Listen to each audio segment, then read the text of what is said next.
नमस्कार। स्वागत है आपका हमारे YouTube चैनल स्टडी क्लास में। आज का हमारा टॉपिक है पजल्स, पहेलियाँ। तो हम जानेंगे पहेलियाँ कितने प्रकार की होती हैं तथा पजल संबंधी हम क्वेश्चनों को किस तरह हल कर सकते हैं।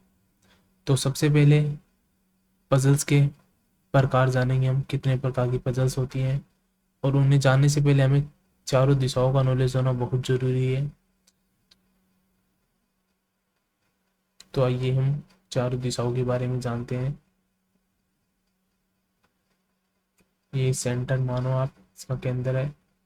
इसकी राइट साइड में जो दिशा उसको हम बोलेंगे पूर्व। और पूर्व के सामने आपको पता क्या होता है, पश्चिम।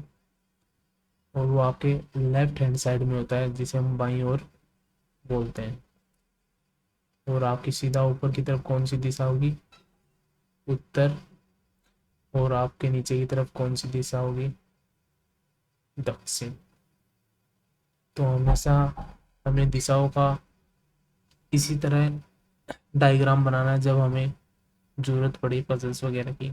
कि आपकी राइट साइड में जो दिशा होगी उसे हम बोलेंगे पूर्व, लेफ्ट में जो होगी उसे पश्चिम, और ऊपर की तरफ देखेंगे उसको बोलेंगे उत्तर, और नीचे की तरफ देखेंगे उसको बोलेंगे हम दक्षिण। तो चलिए हम आगे सीखते हैं पजल्स के टाइप। तो पजल के टाइप में हमें सबसे पहले इसका पहला रूप मिलता है सीटिंग अरेंजमेंट के रूप में, जिसको हम बैठक व्यवस्थीकरण भी कहते हैं। इसके अंदर हमें क्वेश्चनों को इस प्रकार बताया जाता है कि मान लो कुछ व्यक्ति हैं, वो एक सीधी रेखा या पंक्ति के अंदर बैठे हुए होते हैं। किसी का मुंह उत्तर की तरफ होगा, किसी का मुंह दक्षिण की तरफ होगा, और कोई किसी के दाएं या बाएं, जैसा हमें क्वेश्चन में पढ़ के पता चलेगा वैसे चलेगा। तो आपको एक एग्जांपल देते हैं। मान लो ए के बाईं ओर एक छोड़ के बी बैठा है, तो इसका डायग्राम हम इस तरह बनाएंगे। और हमें बोल दिया जाए कि ए के दाईं ओर जस्ट बी बैठा है, यानी ए के जस्ट दाएं कौन बैठा है, बी। तो उसका डायग्राम हम इस तरह कर, ठीक है। तो चलिए आगे चलते हैं। और सीटिंग अरेंजमेंट के अंदर हमें इसका पहला रूप जो मिलता है उसको हम बोलते हैं रेखीय व्यवस्था।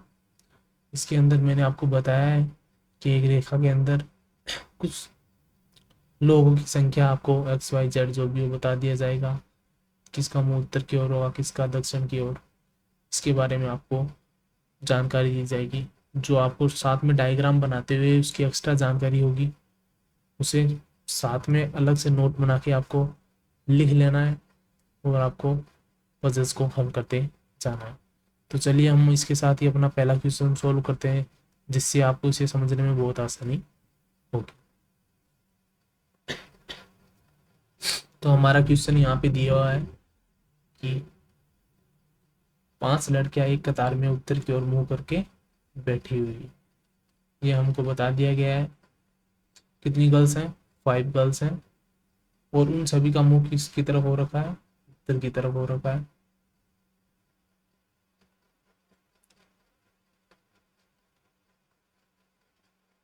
ठीक है, ये हमें बता दिया गया है। अब उसके बाद हमें आगे की इंफॉर्मेशन पढ़नी है, और जो इंफॉर्मेशन हम पुटअप कर सकते हैं वो अपने इस डायग्राम में लिखेंगे, और जो हमें एक्स्ट्रा मिलेगी उसे हम साथ में नोट करते चलेंगे। इसमें बताया है सीमा रीता और शशि के बीच में है। कोई सीमा नाम की गर्ल है, वो रीता और शशि के बीच में है। अब रीता को मैंने आर से नोट किया, उसके बीच में कौन बैठी है, सीमा, उसको ऐसी से कर दिया। और उसके बीच में कौन बैठी, पास में कौन बैठी है, शशि, उसको मैंने ऐसे डोमिनेट कर दिया। अब एक कंडीशन तो ये होगी कि सीमा रीता और शशि के बीच में, इसमें रीता सीमा के बाईं ओर है। दूसरी कंडीशन इसकी ये भी बन सकती है कि सीमा के दाईं ओर रीता हो और उसके बाईं ओर शशि बैठी हो। ठीक है, तो ये दोनों कंडीशन हमने नोट कर ली। अब चलिए आगे क्वेश्चन देखते हैं। क्वेश्चन में हमें क्या जानकारी दी गई है। लता बाईं ओर रीता के तुरंत बाद है।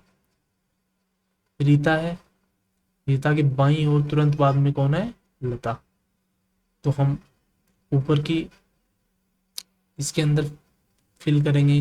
रीता के बाईं ओर कौन है? लता। अब नीचे वाली डायग्राम में हम देखेंगे कि रीता के बाईं ओर कौन बैठा है यहाँ पे? सीमा। तो ये इक्वेशन हमारी क्या होगी? गलत। तो पहली वाली अपनी सही है। ठीक है, इसी के बाद हम आगे पढ़ते हैं। रीता बाईं ओर दूसरी है, यानी रीता बाईं ओर से कौन सी है? दूसरी है। अब इधर से हम स्टार्ट करेंगे, 1 और 2 पुटअप करेंगे। यहाँ पे कौन है? रीता। और हमें एक जानकारी ये दी गई कि रीता के बाएं जस्ट कौन है? लता। उसको हम यहाँ पे बिठा देंगे। ठीक है, और आगे हमें बताया गया कि सीमा रीता के जस्ट बाद में है, तो यहाँ पे हमने सीमा को बिठा दिया। और सीमा के दाईं ओर कौन है? शशि। तो लास्ट में अपना एक और कौन बच गया? प्रिया। वो लास्ट में हम यहाँ पे फिल कर देंगे। ये अपनी पजल आसानी से बन चुकी है। आप आगे देखो, अपने पजल्स के अंदर भी बताया गया कि प्रिया कतार के एक छोर पे है, यानी हमारा ये भी आ गया कि प्रिया कौन सी कतार के एक छोर पे बैठी हुई है। तो हमारा ये क्वेश्चन आसानी से हल हो गया। अब क्वेश्चन देखते हैं, इसमें क्या दिया है? कतार के दूसरे छोर पे कौन है, यानी हमें बताना कि कतार के दूसरे छोर पे कौन है। तो इस तरफ से देखेंगे हम, बाईं ओर से तो है रीता, और दाईं ओर से देखेंगे हम शशि। तो हमें ये टाइपिंग मिस्टेक होगी इस क्वेश्चन के अंदर, शायद हमें दाईं ओर या बाईं ओर से पूछा जाता तो हम इसका आसानी से उत्तर दे देते। तो इसके अंदर हमारे आर भी होगा और कौन होगा? शशि। ये दोनों हमारे होंगे इसके अंदर, क्योंकि हमें पूरी क्वेश्चन में ये नहीं पूछा कि दाईं ओर से या बाईं ओर से। ठीक है, अगर हमें ये पूछा